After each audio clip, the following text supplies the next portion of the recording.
So for some context, it took me 3.5 years to get 6,000 subscribers on YouTube, and it took me 1 week to get almost 7,000 followers on TikTok. What?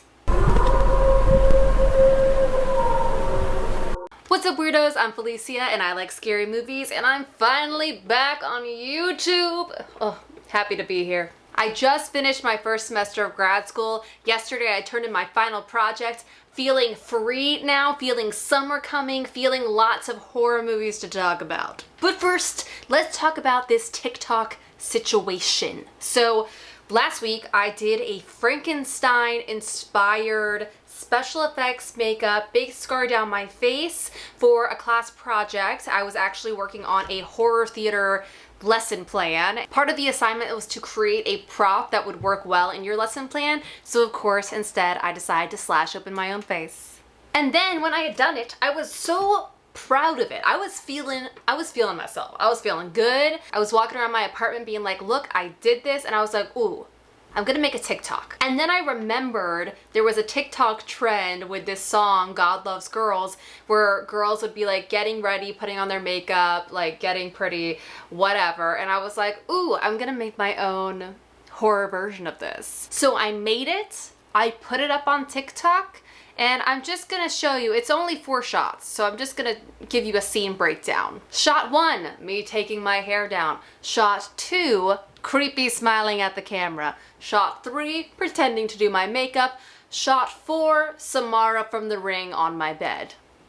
I thought it was clear comedy. And so I go to bed and then I wake up the next morning and there are 30,000 views on this TikTok. Just to say, I had maybe 20 followers on TikTok and almost no views on any of my TikToks because I don't really use it. I watch TikTok all day long, but I didn't typically post content. So this was wild. And then it got wilder when I started to look at the comments. And then I realized something I may have overlooked. That many people would think this was a real injury. There were so many comments asking what happened to me, if that man is in jail now, that baby girl scars are beautiful, that I'm still beautiful no matter what, that I don't need to cover my scar with makeup. And I was reading and I was scrolling and I was like, oh no. It's probably gonna hit 1 million views.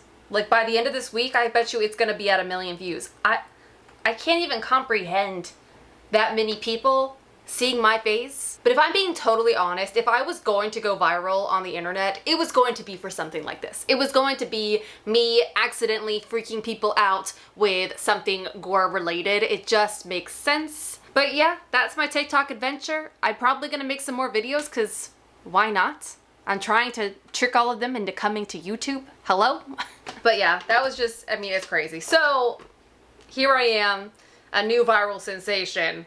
Gonna tell you what I have been watching recently because I have not reviewed anything in so long, but I have been checking out some things. So first, let's talk about TV shows. Cruel Summer, baby.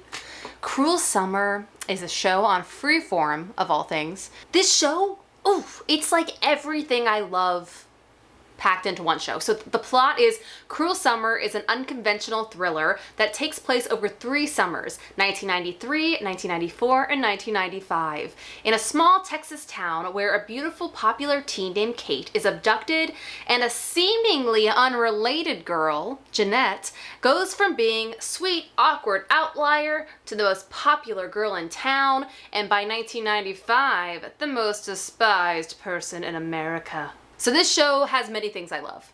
The 90s, teen drama series, small town crime, and secrets. I love a show full of secrets. I was a big fan of Pretty Little Liars, and I have to say, I think this is better.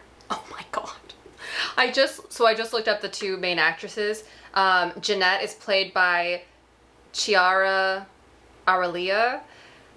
She was born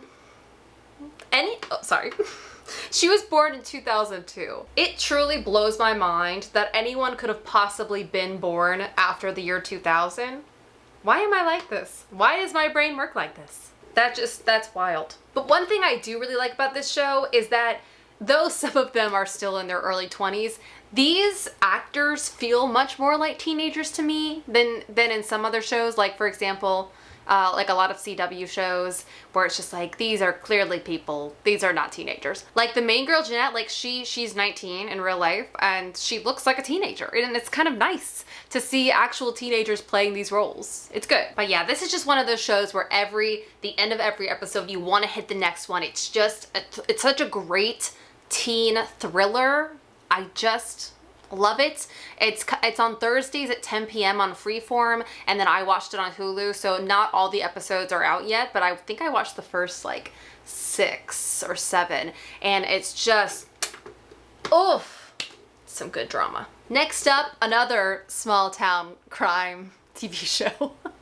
I've been watching Mare of Easttown. That's been my Sunday night ritual, is I watch Mare of Easttown by myself. But this is that HBO Kate Winslet cop in a small town where a big crime happens. We've seen it 1,000 times. We still love it. The plot, which is as basic as I just said, a detective in a small Pennsylvania town investigates a local murder while trying to keep her life from falling apart.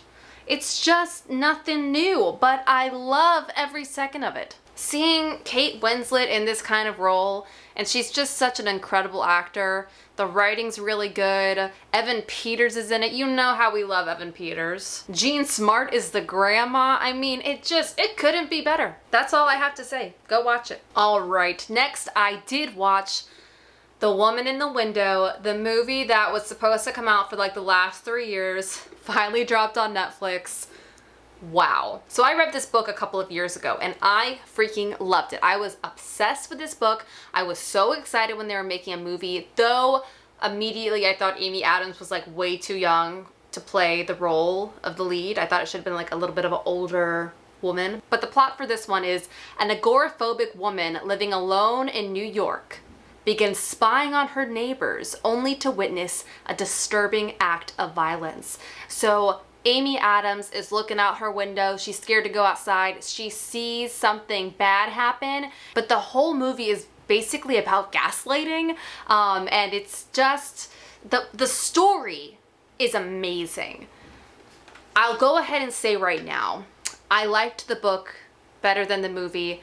The movie to me felt a little bit disjointed to me. And what I actually thought first, when the movie first started, I was like, 20 minutes, half an hour in, I was like, ooh, this feels like a play. Like this, something about the dialogue is feeling very play-like. And I looked and I was feeling like a genius. Tracy Letts, who's a very famous playwright, wrote the screenplay, and then it was directed by Joe Wright. And I don't know what happened. I feel like there was a good movie in there, but honestly, it felt like very choppy, like it was an editing disaster or something. Like there's sometimes very different, like most of the movie is kind of like one tone, and then you have random moments of like something very whimsical and something very spectacle going on. There was some character stuff in the book that was left out of the movie version of the character of Anna Fox. Stuff I was pretty bummed about. And I also might not have loved it because I know the story so well, so it's like I knew what the twist was gonna be.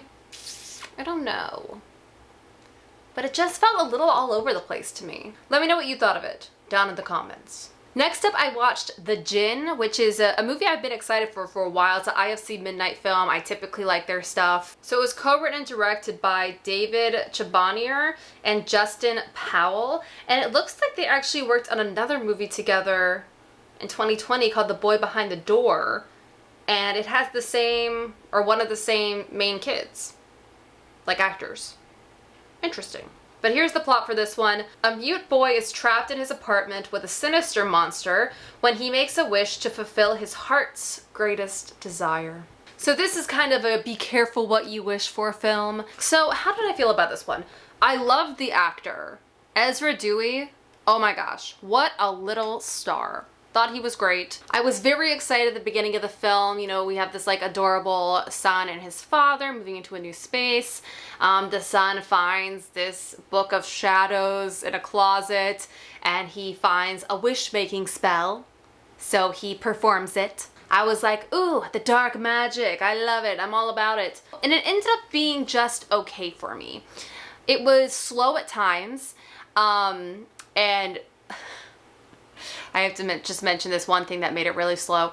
So there's a point in the movie where the kid gets slightly injured, like his ankle gets injured, and it for some reason makes it so he has to then crawl across the room to get to where he needs to go, and it is what I'll call the slowest chase scene I've ever seen, because he is crawling and the monster behind him is crawling and chasing him, and it is just this slow motion chase scene that really made me laugh out loud. But anyways, yeah, it's a little slow. I did think some of the scares and monsters were a little predictable, but I will say there is a monster that appears towards the end of the movie that I thought was phenomenal and just so freaking creepy. So that was good. But yeah, overall, good one-time watch. Like, I enjoyed it. Some of you might really enjoy it, but probably just a one-time watch for me. Like, I don't think there's anything to dig deeper into. And last but not least, and I left it for last because I've already talked about it in Horror Movie Club, I watched Jacob's Wife. This is the vampire movie that stars Barbara Crampton and Larry Fessenden and is directed by Travis Stevens. This movie, I just loved it. Here's the plot. Anne, married to a small-town minister, feels her life has been shrinking over the past 30 years. Encountering the master, vampire, brings her a new sense of power and an appetite to live bolder. However, the change comes with a heavy body count. But yeah, this movie is just sad, unfulfilled Barbara Crampton getting bit by a vampire and then just evolving into a spooky butterfly. Does that make sense? Like, she just becomes her best and worst self, and it is a joy to watch. It is a little scary at times. It is funny at times.